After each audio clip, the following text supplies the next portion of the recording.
വ്യക്തിയുടെ ജീവിതത്തിലും കൃത്യമായി സ്വാധീനം ചെലുത്തുകയും മുന്നോട്ടുള്ള അവന്റെ ജീവിതത്തിൽ മാതൃകയും ചെയ്യുന്ന ഒരാൾ ഉണ്ടാകുന്നു. സ്വന്തമായി കപ്പലണ്ടിയുടെ തോട് പോലും പൊളിക്കാൻ മടിയുള്ള ഒരു കൂട്ടുകാരൻ എനിക്കും ഉണ്ടായിരുന്നു. എൻ്റെ ഗോപിയണ്ണൻ, പട്ടപ്പേരാണ്. സ്കൂളിൽ നിന്ന് ഞാൻ കൊണ്ടുവരുന്ന ചോറ്റുപാത്രത്തിൽ മുട്ട പുഴുങ്ങിയതും മീൻ പൊരിച്ചതും എന്നോട് പോലും ചോദിക്കാതെ അടിച്ചു മാറ്റി കൊണ്ടുപോകണവൻ. അച്ഛൻ്റെ പോക്കറ്റിൽ നിന്ന് ഞാൻ മോട്ടിച്ചുകൊണ്ട് വരുന്ന പൈസയ്ക്ക് സിപ്പപ്പും കുടിച്ച് സിനിമാ പോസ്റ്ററൊക്കെ നോക്കി കഥ മെനഞ്ഞ് നടന്നിരുന്നവൻ. വലുതായി ഞാൻ വായി തോന്നിയതെല്ലാം വിളിച്ചു പറയുമെന്നും അപ്പം എനിക്ക് നാനാ ഭാഗത്തുനിന്ന് തെറി വരുമെന്നും ആ തെറിയൊക്കെ ഇങ്ങനെ ആയിരിക്കുമെന്നും എനിക്ക് മുൻകൂട്ടി പറഞ്ഞു തന്നവൻ.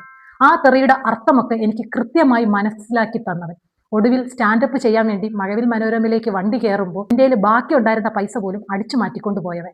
നിറകണ്ണുകളോടെ ഞാൻ ചോദിച്ചു, ഈ ഇടക്ക നീ എപ്പോൾ തിരിച്ചു തരും എൻ്റെ ഗോപിയെന്ന്. അന്ന് അവൻ പറഞ്ഞു, ഞാൻ ഒരിക്കലും തിരിച്ചു തരാൻ പോകുന്നില്ല, നീ വലുതായി ഫേമസ് ആവുമ്പോൾ നിനക്ക് കുറേ കമൻസ് വരും, അന്ന് ഞാനും കൂടെ വന്ന് ഇടയിലൊരു കമൻറ്റ് ഇടാമെന്ന്. ഇപ്പോഴും കുറേ കമൻറ്റ് കൂട്ടത്തോടെ വരുമ്പോൾ ജിസയിലുള്ളതുകൊണ്ട് മാത്രം ബിഗ് ബോസ് ലൈവ് കുത്തിയിരുന്ന് കാണുന്ന എൻ്റെ കൂട്ടുകാരനെ ഞാൻ ഓർത്തു പോകും.